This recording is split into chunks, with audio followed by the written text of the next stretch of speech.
Hello survivors and welcome to another Walking Dead Road to Survival video. In this video we're going to be taking a first look at Princess. She is the character that is for the Last Words Bear Hunt. I've recorded this video twice and each time I said bear hunt. I don't even drink, I don't even get this. So this is what she looks like as a 5-star ascendable. I'm just looking at her visuals here. She doesn't look too amazing. She's just like a low-level elf at the moment. She's very much Christmas themed. This is what she looks like as a 6-star, and she looks like this as an S-class as well. But she gets buffed up. She's like, I don't know, ringleader. She's got the goggles on, quite famous for the goggles, Princess. She's looking a bit shabby in terms of the rips on her clothes, but she's very elfish and very, very Christmas themed. Is obviously a Christmas themed character.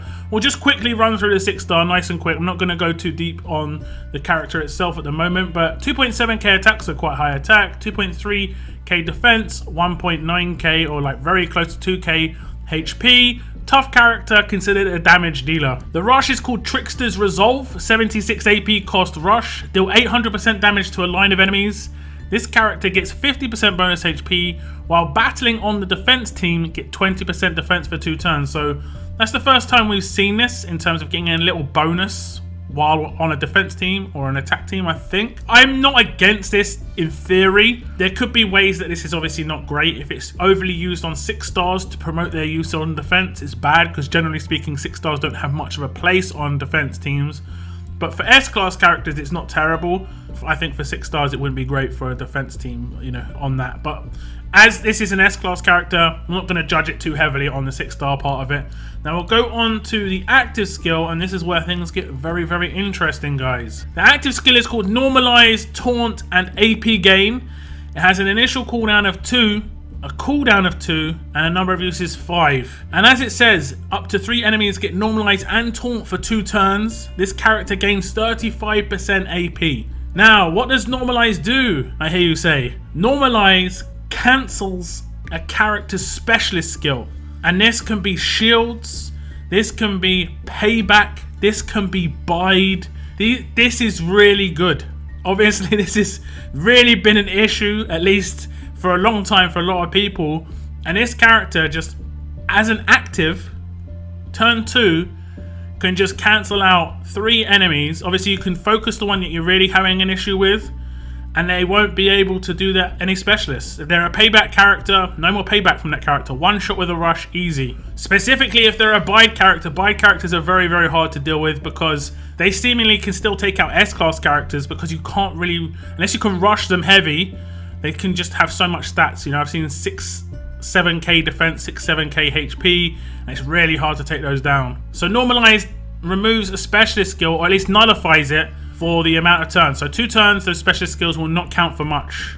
But that also counts for other things like Indomitable, like I said. Also counts for commands. So like commands won't be able to command on turn 2 anymore, which is good. That's always an issue as well. So a lot of usage for this character, and they will also gain AP. Now, as an S-class character, they're hopefully going to gain more AP, and we'll get into that. I'll go into the pure numbers when we get to the S-class version. The specialist skill is Berserker, and that means whenever this character is attacked, they get 20% attack until the end of their next turn.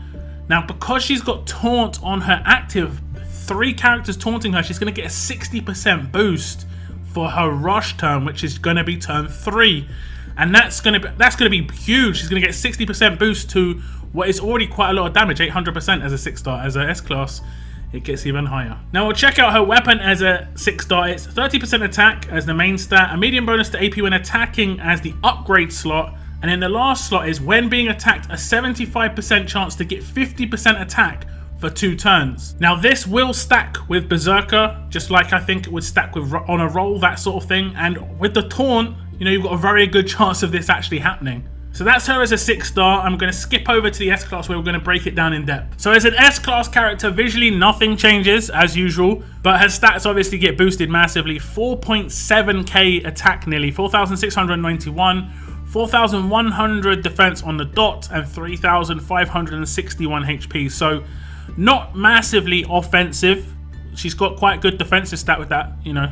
Obviously 4,100 is pretty decent for an attacking character, as she has still got the damage roll. Obviously her trait is going to remain as tough. Her rush is called Trickster's Grit now. It's still 76 AP cost, but it deals 1000 damage to a line of enemies. That's absolutely massive. This character gains 50% bonus HP still, but the last part gets buffed up from while battling on defense teams, it gets 30% defense for 3 turns rather than 20% for 2. So a little bit of a boost there, nothing major, but a little bit of a boost there. Mainly the damage getting to 1000%. It just looks nice. 1000% is just, I think that's the first ever 1000% guaranteed we've had. Sergio was the RNG. Wasn't a big fan of that personally. But 1000% is going to deal a lot of damage. And it is to a line of enemies, and they're going to absolutely get nuked. Now her active skill doesn't change too much. Its initial cooldown is 2, cooldown of 2, number of use is 5, exactly the same as the 6-star version, but instead of it being up to 3 enemies get normalized and taunt for 2 turns, it's now 3 turns. And that's really good. Having a 3-turn taunt, this character gains 35% AP. Now 35% AP normally wouldn't be enough on a turn 2 to get her rush on an attack team, but because she's taunting and she's going to get attacked 3 times, she's going to get in another 15 AP guaranteed that turn, and that would be enough to get her rush, because every time you get attacked by a character where you've taunted them, it's a guaranteed 5 AP plus a little bit of AP sort of algorithm based on how much HP you lose versus your max HP. But the guarantee there would be 15, and that would be enough to get your rush. She would also, like I said before, have 60% boost on her Berserker if all of those characters did get taunted. Now obviously the normalize remains, and as I said, normalize is still there, so it is the specialist neutralizer, which is really nice. I can see this being really effective, especially against some endgame 6-star characters. Bide, for me, very much a problem character, still just slow to take out. Sometimes, to a certain extent, Payback can be as well, where I'm just like, I'm not killing it quick. The active heals are going off from some other characters, just taking an extra turn than it really should. This second turn, I'm just going to absolutely nuke it with any character I've got a rush up, which is going to be great. And as said before, because she's got the Berserker, she's going to get attacked 3 times with that taunt as well, if they all don't get resisted. And she's going to get an extra 60% on the next turn, which would be her rush turn. Turn 3, you're going to rush on an attack. So you're going to get 60% bonus attack from the specialist skill there, which is absolutely huge. Now the weapon gets changed a little bit as well. 30% attack still is the base. Medium bonus to AP when attacking is the upgrade slot. You would probably want to go for AP on that. Well, I would say definitely go for AP on that. And then when being attacked, a 75% chance to get 60% attack for 2 turns. That's going to stack with the other attack buff. And instead of it being 120%, it should be plus 60% plus 60% of 60%, if that makes sense. So these two should stack. They do stack with honor roll and buffs, but it may not. Berserker may actually act as a buff. If anyone's got Berserker Romanov, for instance, or ever used him heavily, you'll know better than me, because I haven't actually used that character too much, in terms of does his Berserker stack with normal buffs? And I'm assuming it does. So all round, I'm going to say this character's got a really great kit. Everything works together. You know, the Berserker works with the active skill. The active skill, as much as the AP gain is not huge, it's only 35%, because the taunts are in there, it's going to get the extra AP to still get a 3rd turn rush. And obviously the weapon is going to work with that active skill as well, because of the taunts and the proccing that 60% attack boost. It's debatable on what you should do with that weapon.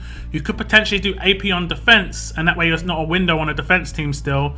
Or if you were going to use her on a defense team, because she could still get used on a defense team because of that buff, and her base stats are still pretty defensive. I like this character all round. You could potentially have said, hey, it should have more attack on her in terms of 4,691 is not huge when you compare it to like Priya, who's got 5,400, or you compare it to Krista, who's got 5,800. But I like her. The percentage damage is so huge that it kind of makes up for the fact that her base attack stat is not great. And if I'm honest, I kind of want her to be more defensive for the viability on a defense team long term. That turn 2 active skill is going to be pretty annoying. It is obviously easily neutralized by Daze, so you would want to go with something like Daze Resist if you do want to use on a defense team. But I like the look of this character all round. I don't really see any bits where I'm just scratching my head at why that's in there, and I have done that a few times on some characters. I think the overall build of this character seems to make sense. And I do love normalize, obviously, because I've had issues with specialist skills, particular ones in the recent weeks. As I've transitioned my team from a 6-star to S-class team, you kind of lose out on certain parts of it.